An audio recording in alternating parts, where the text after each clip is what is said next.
One of the key economic headlines for the first quarter was the Dow Jones Industrial Average hitting the 20,000 mark for the first time in market history.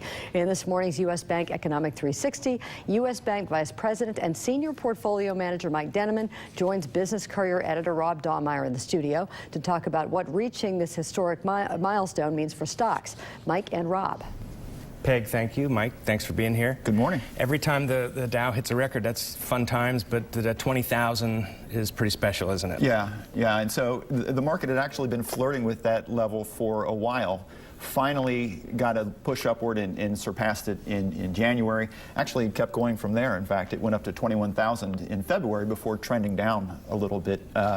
But maybe take a step back quickly, though, just to remember what the Dow is. When everyone talks about the Dow, but what exactly are we talking about? It's an index, obviously, that tracks U.S. stocks, so it gives us an indication of where the market is. But it's a very narrow index, only 30 stocks out of the thousands that are out there. But very notable stocks, the bluest of the blue chips, very recognizable household names. So that makes the Dow probably the most popular of the U.S. indexes, and therefore, when it hits a milestone, that does get a lot of attention. And Procter & Gamble, one of those Dow stocks right here in Cincinnati.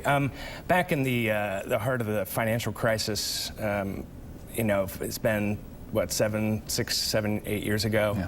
Yeah. 20,000 would have seemed impossible. Right. So just before the financial crisis, the peak of the market was about 14,000. Yeah.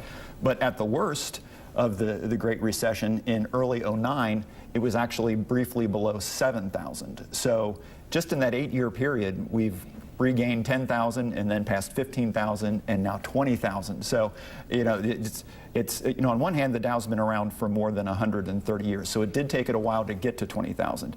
But in the relatively near term, going from 7,000 to 21,000 in 8 years, that's moving pretty far, pretty quick. Tripling is amazing. Does these lofty numbers should give investors any pause that it's maybe overheated a bit? And see, that's kind of the rub. It does make for a nice headline. It is a notable milestone, but there's nothing magic about the number 20,000. It doesn't, in and of itself, tell us are stocks undervalued or undervalued. It's just a nice round number.